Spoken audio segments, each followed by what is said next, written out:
जी, अस्सलाम वालेकुम सबको। तो अब क्लास स्टार्ट करते हैं। आज जो हमारा टॉपिक है वो है इंटीग्रेशन बाय सब्स्टिट्यूशन। ठीक है, आज हम देखेंगे कि इंटीग्रेशन बाय सब्स्टिट्यूशन क्या होता है। लास्ट टाइम हम लोगों ने डिस्कस किया था इंटीग्रेशन के ऊपर, और इंटीग्रेशन को देखा था कि इंटीग्रेशन क्या होता है। उसके अलावा उसके कुछ सिंपल क्वेश्चंस भी किए थे बाय यूजिंग स्टैंडर्ड फंक्शंस, यानी कि जो हमारे पास स्टैंडर्ड फार्मूलाज थे, उन स्टैंडर्ड फार्मूलाज की हेल्प से हमने कुछ क्वेश्चंस जो है सॉल्व किए थे, जो कि बहुत बेसिक्स थे। ठीक है, लेकिन अब ऑब्वियस सी बात है कि हर क्वेश्चन जो है इतना बेसिक नहीं हो सकता। तो हर क्वेश्चन के जो नेचर होती है, हर फंक्शन की जो नेचर होती है वो डिफरेंट होती है।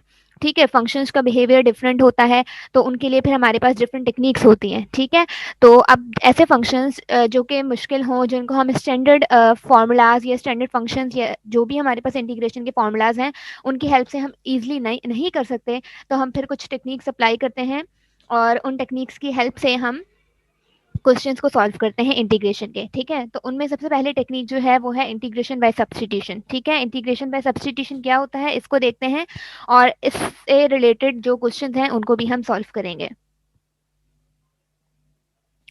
बेसिकली इंटीग्रेशन बाय सब्स्टिट्यूशन जो है, आपको पता है कि बहुत सारे इंटीग्रल्स जो हैं उनके लिए यूज़ किया जा सकता है। कोई भी इंटीग्रल जो कि आपके पास प्रोडक्ट फॉर्म में हो, या फिर कोई भी इंटीग्रल जो कि क्वोशिएंट फॉर्म में, मीन्स के डिवाइड फॉर्म में हो, उसके लिए यूज़ किया जा सकता है।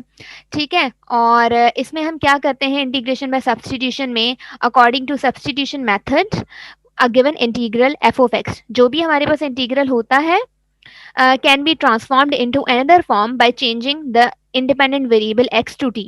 अब इसमें हम क्या करते हैं, इसमें हम जो हमारे पास इंटीग्रल होता है, ठीक है, अगर हमें ये हमारे पास कोई भी इंटीग्रल है, कोई भी फंक्शन है जिसका हमें इंटीग्रेशन निकालना है, हम क्या करते हैं, ये इंटीग्रल ऐसा है जिसको हम स्टैंडर्ड फार्मूला से नहीं कर सकते इजीली, तो फिर हम क्या करते हैं, इस इंटीग्रल को ट्रांसफॉर्म करते हैं एक दूसरे फंक्शन में।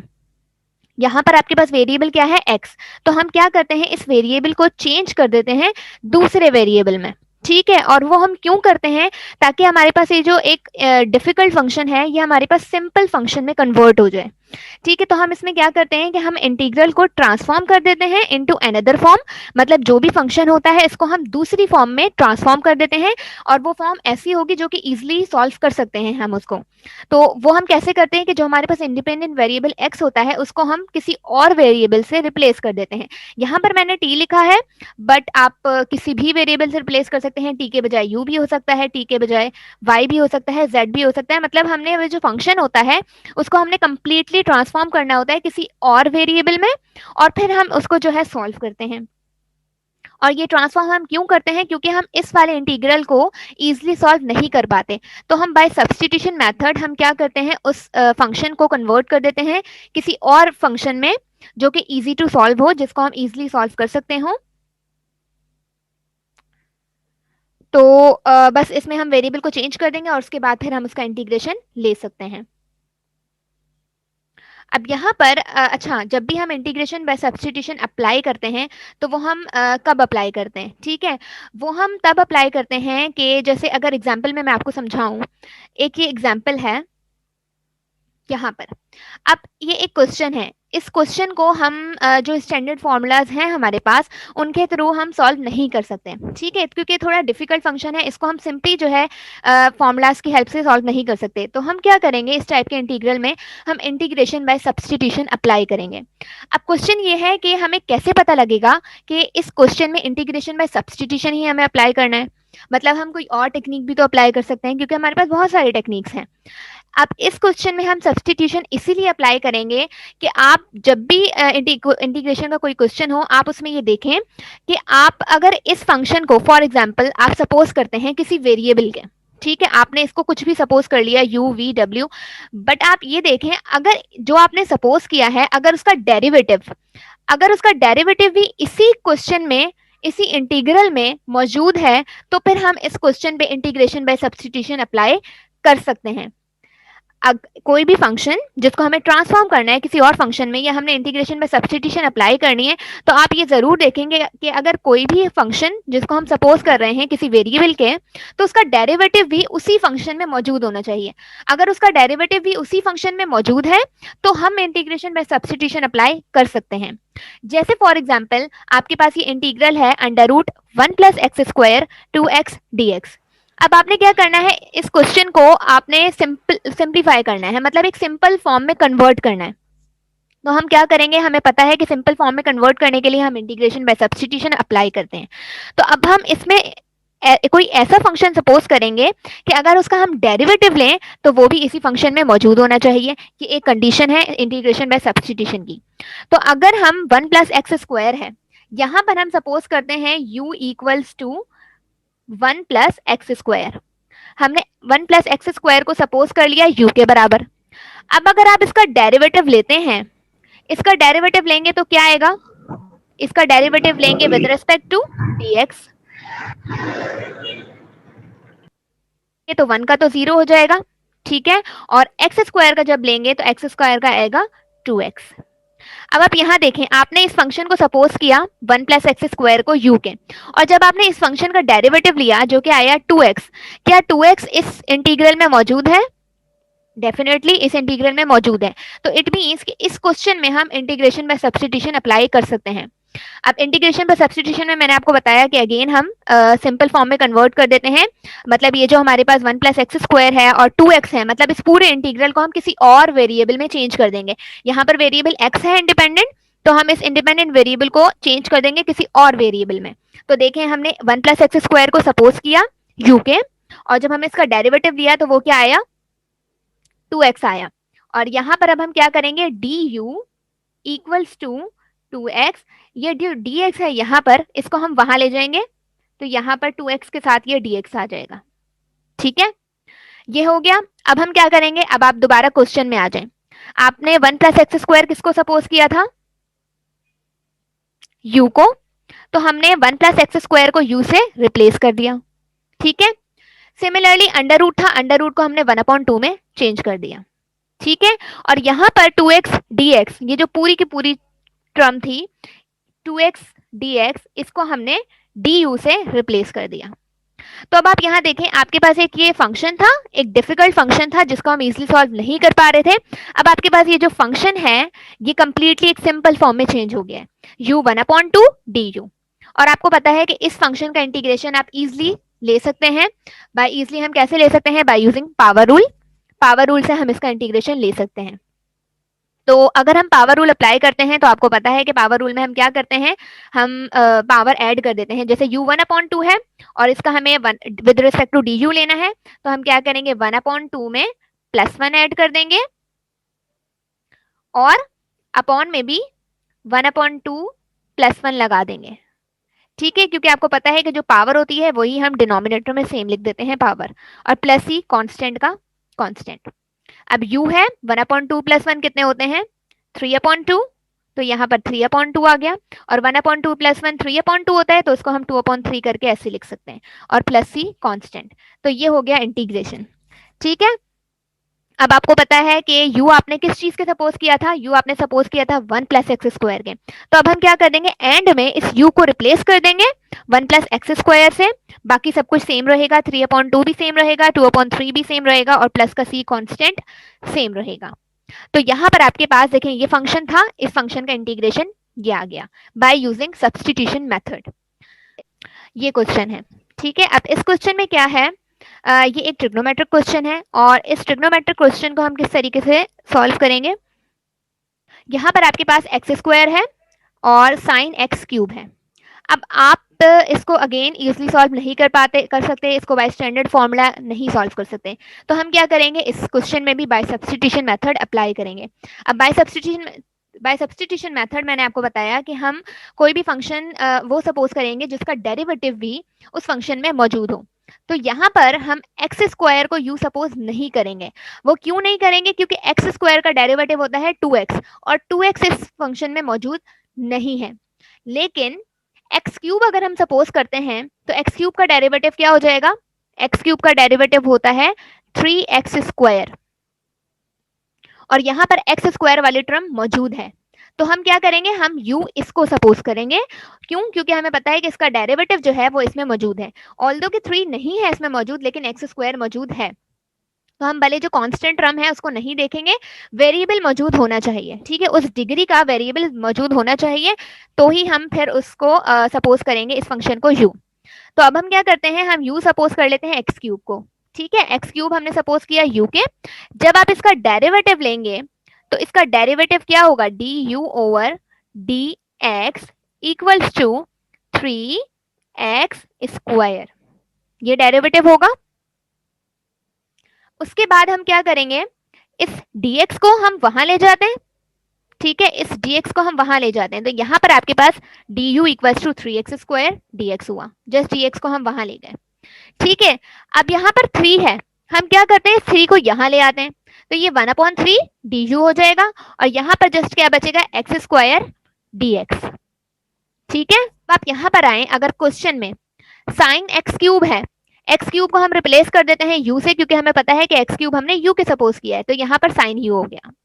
अब आप यहाँ पर देखें एक्स स्क्वायर और dx, एक्स स्क्वायर और dx जो है ये वाली टर्म है, तो इस पूरे टर्म को हम 1/3 du से रिप्लेस कर दें, तो यहाँ देखें मैं इसका जो है यहाँ करती हूँ, ठीक है। यहाँ पर आपके पास अगर आप इस इंटीग्रल को देखें, साइन एक्स क्यूब है, ये एक्स स्क्वायर हम बाद में लिख रहे हैं, ठीक है, एक्स स्क्वायर और साथ में ये dx, ठीक है, ये आपके पास इंटीग्रल है। अब हम इसको सॉल्व करेंगे, तो इसको देखें हम कैसे सॉल्व करेंगे, एक्स क्यूब हमने किसके सपोज किया है, एक्स क्यूब हमने सपोज किया है u के, तो एक्स क्यूब की प्लेस पे हम u लिख देंगे, क्योंकि यहाँ पर एक्स क्यूब किसके बराबर है, u के। अब यहाँ पर एक्स स्क्वायर dx किसके बराबर है, 1/3 du के, तो यहाँ पर 1/3 du से हम रिप्लेस कर देंगे इस वाले फंक्शन को, ठीक है, एक्स स्क्वायर dx को।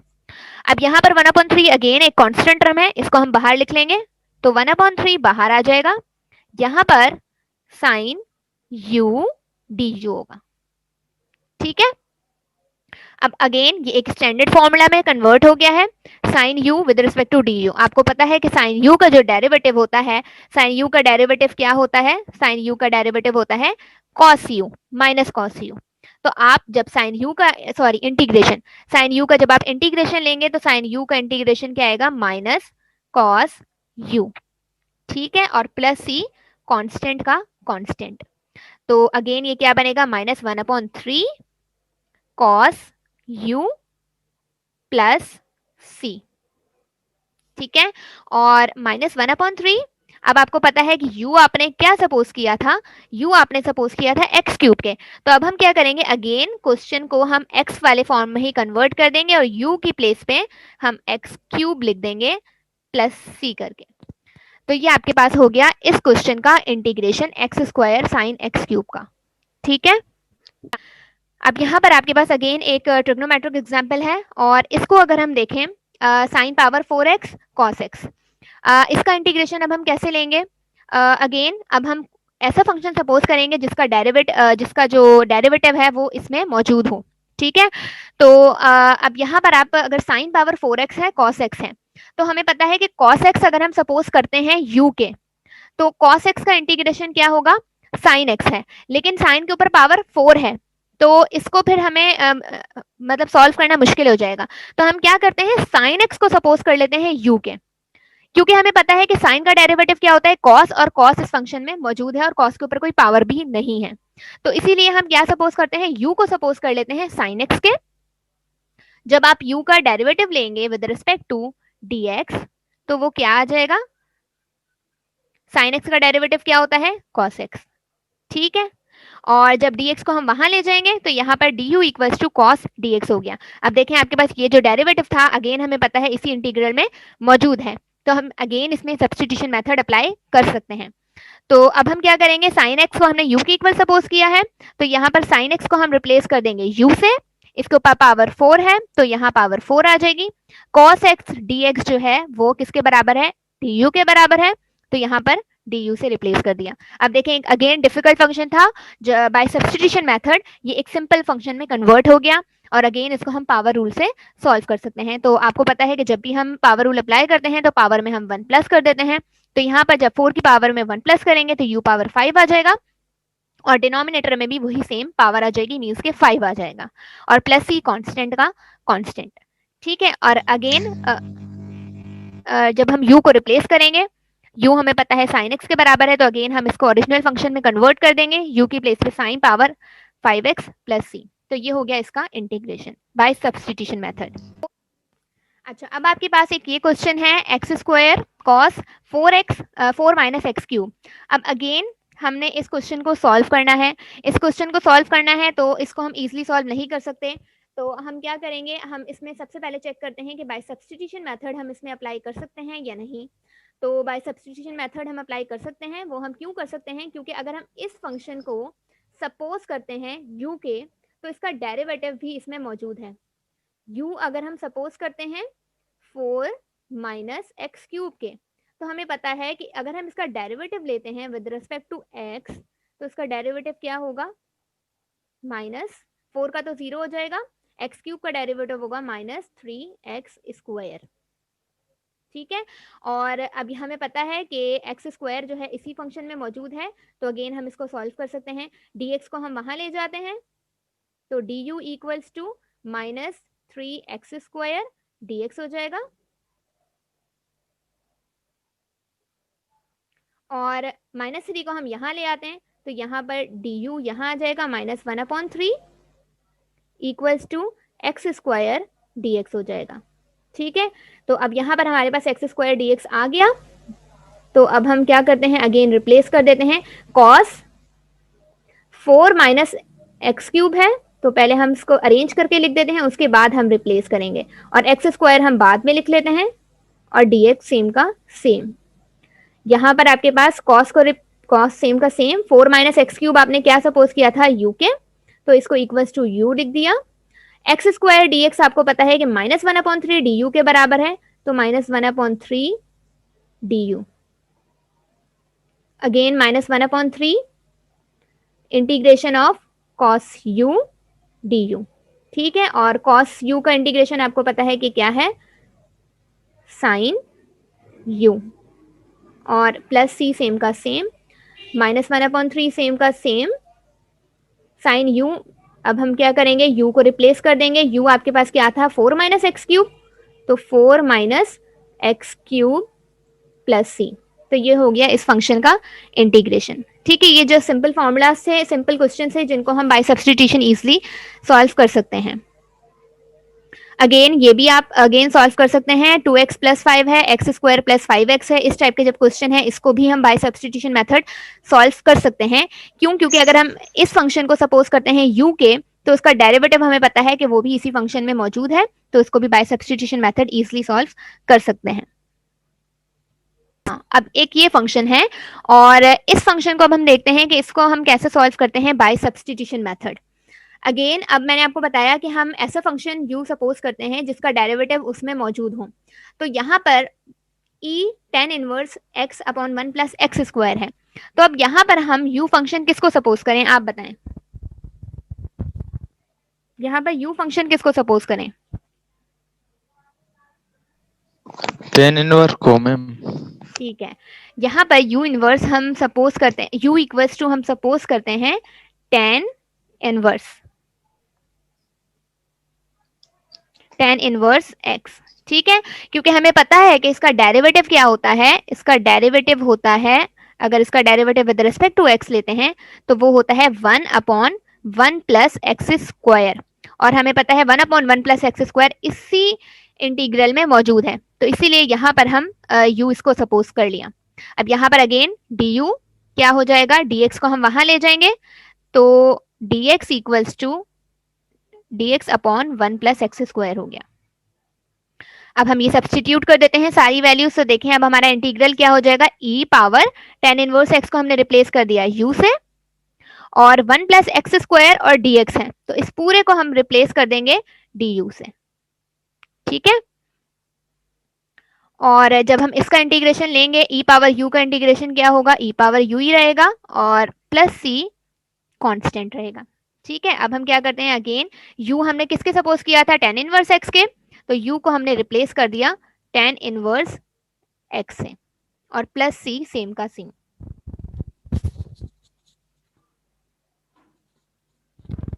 तो ये हो गया इसका इंटीग्रेशन। अच्छा, अब अगेन एक ये क्वेश्चन है, और इस क्वेश्चन को हम किस तरीके से सॉल्व करेंगे। अब यहाँ पर आप बताएं कि इसको हम, इसमें से हम u क्या सपोज करें। Radical x plus 1। एग्जैक्टली, हम u सपोज करते हैं रेडिकल x प्लस 1 को। अब देखते हैं कि इसका डेरिवेटिव क्या आता है और क्या इसका डेरिवेटिव इसमें मौजूद है या नहीं। ठीक है, तो हम u सपोज करते हैं रेडिकल x प्लस 1 को।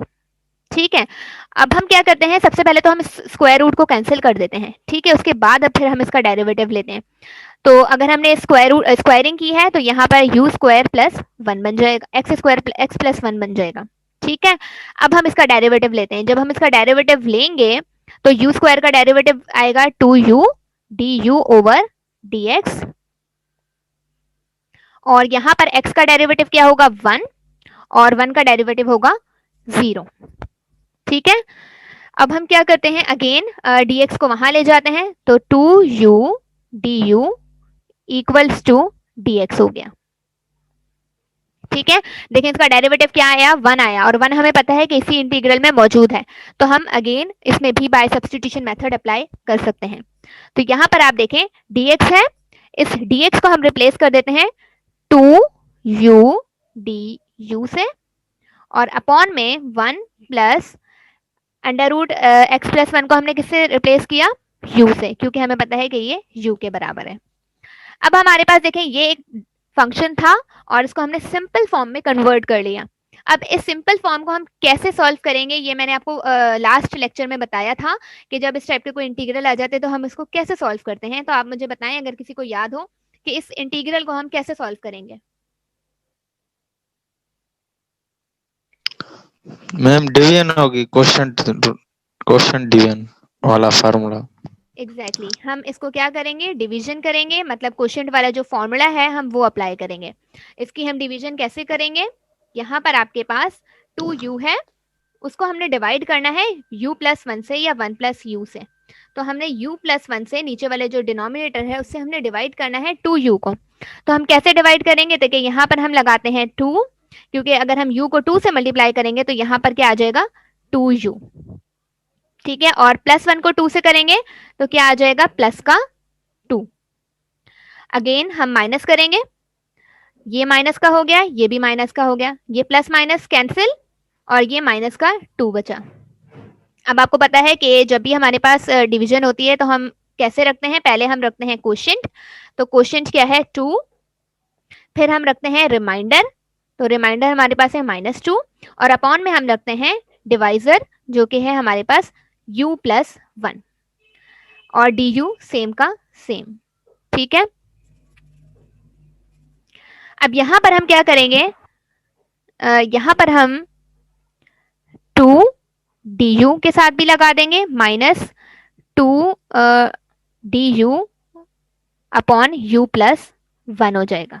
ठीक है, मतलब हमने इस du को 2 के साथ भी लगा दिया और इस du को इस वाले टर्म के साथ भी अलग अलग लगा दिया। ठीक है, अब अगेन आपको पता है 2 बाहर रहेगा, हम जस्ट du का इंटीग्रेशन लेंगे तो वो क्या आएगा u -2 सेम का सेम, इसका इंटीग्रेशन क्या होगा, इसका इंटीग्रेशन होगा ln u प्लस 1, क्योंकि कोई भी फंक्शन जिसकी डिग्री 1 होती है और उसका हम ln के थ्रू इंटीग्रेशन ले लेते हैं तो मैम उसका, यस मैम ये इसकी डेरिवेट इंटीग्रेशन टेन इनवर्स होगी ना, नहीं, यहाँ पर टेन 10, इनवर्स। यहाँ पर आपके पास u स्क्वायर नहीं है। ठीक है, यहाँ पर जस्ट u है। Oh sorry sorry sorry ma'am sorry. ठीक है, तो ln u प्लस 1 हो जाएगा, और यहाँ पर प्लस c कांस्टेंट का कांस्टेंट। अब आपके पास ये जो कुछ आंसर आया है ये इन टर्म ऑफ u आया है। अब हमने u को जो है रिप्लेस कर देते हैं अंडर रूट एक्स प्लस 1 से, तो यहाँ पर 2 u की प्लेस में x plus 1 -2 ln, and u की प्लेस में अगेन x प्लस 1 प्लस 1 और प्लस c कांस्टेंट। ठीक है, तो ये हो गया इस फंक्शन का इंटीग्रेशन। ठीक है, ये क्लियर है। तो नेक्स्ट एग्जांपल करते हैं। Yes ma'am. अच्छा, अब ये आपके पास क्वेश्चन है cos 6 2 theta upon 8 sin 8 2 theta dx। अब हमने इसका इंटीग्रेशन कैसे करेंगे? By substitution method. तो अगेन इसको हम क्या करते हैं, cos 6 2 थीटा है और साइन को हम ब्रेक कर देते हैं 6 2 थीटा में, और यहाँ पर 1 अपॉन साइन 2 थीटा, ये 1 है, ठीक है, और यहाँ पर dx आया। ठीक है, हमने क्या किया, cos 6 2 थीटा था, sin 8 2 थीटा था, इसको ब्रेक कर दिया sin 6 2 थीटा में और sin स्क्वायर 2 थीटा में। हमें पता है ये चीज किसके बराबर है, cot स्क्वायर 2 थीटा, और 1 अपॉन साइन स्क्वायर 2 थीटा किसके बराबर है, cosec square 2 theta. Ma'am cot 6 theta नहीं होगा, cos पावर 6। यस 6 थीटा, ठीक है। यहाँ पर आपने कॉट 6 2 थीटा हो गया और यहाँ पर कोसेक स्क्वायर 2 थीटा हो गया। अब ये चीज हमने क्यों की, क्योंकि हमें पता है कि अगर हम कॉट को यू सपोज करते हैं, कॉट 2 थीटा को हमने सपोज कर लिया कि ये यू के बराबर है। अब हम इसका डेरिवेटिव लेंगे तो आपको पता है कि अगर हम इसका डेरिवेटिव लेंगे विद रिस्पेक्ट टू थीटा, अब यहाँ पर हम विद रिस्पेक्ट टू थीटा लेंगे क्योंकि हमारे पास जो इंडिपेंडेंट वेरिएबल है वो इन टर्म ऑफ थीटा है, तो यहाँ पर हम d g over d theta लिखेंगे। कॉट का डेरिवेटिव क्या होता है, cos sec cosec square 2 theta, ठीक है, और जब इसके एंगल का डेरिवेटिव लेंगे 2 थीटा का तो वो क्या आएगा 2, तो हमने ये वो 2 यहाँ पर लिख दिया, ठीक है। डी थीटा को वहां ले जाते हैं और ये जो 2 है इसको हम यहाँ ले आते हैं, तो यहाँ पर सॉरी यहाँ पर माइनस भी आएगा, ठीक है, क्योंकि कॉट का डेरिवेटिव होता है कोसेक स्क्वायर 2 थीटा, साथ में माइनस भी आता है। यहाँ पर माइनस 2 को हम यहाँ ले आते हैं तो यहाँ पर ये हो जाएगा -2, और यहाँ पर जस्ट क्या बचेगा, cosec square 2 theta D theta, ठीक है। अब हम क्या करते हैं, अगेन अब हम इसको रिप्लेस कर देते हैं, कॉट पावर 6 है तो कॉट 2 थीटा को हम रिप्लेस कर देते हैं u से, तो यहाँ पर क्या हो जाएगा u पावर 6, और कोसेक स्क्वायर 2 थीटा dx है, यहाँ पर इसको सॉरी dx नहीं है, यहाँ d थीटा था, सॉरी यहाँ पर भी, ठीक है। तो यहाँ पर हम cosec square 2 theta D theta है, इसको भी हम रिप्लेस कर देंगे डी यू माइनस और अपॉन में 2, ठीक है। तो अब हम क्या करेंगे, माइनस का जो 2 है -1/2 करके हम इसको बाहर लिख देंगे, क्योंकि कांस्टेंट टर्म का डेरिवेटिव हम नहीं लेते, तो u पावर 6 डी यू हो जाएगा।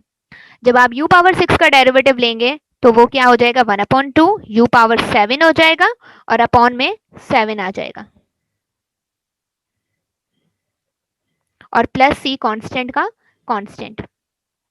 नेक्स्ट क्या करेंगे, -1 अपॉन ये 2 7 से मल्टीप्लाई होगा तो 14 बन जाएगा, u पावर 7 प्लस c, और नेक्स्ट में क्या कर देंगे, u पावर 7, u को हम रिप्लेस कर देंगे, जो कि हमने सपोज किया था, u को हमने सपोज किया था कॉट 2 थीटा के, तो हम इसको रिप्लेस कर देंगे कॉट 2 थीटा से, और पावर अगेन वही 7 आ जाएगी, आप भले बाहर करके लिखें या यहाँ पर कॉट के ऊपर लगा दें, बात एक ही है, और प्लस c सेम का सेम।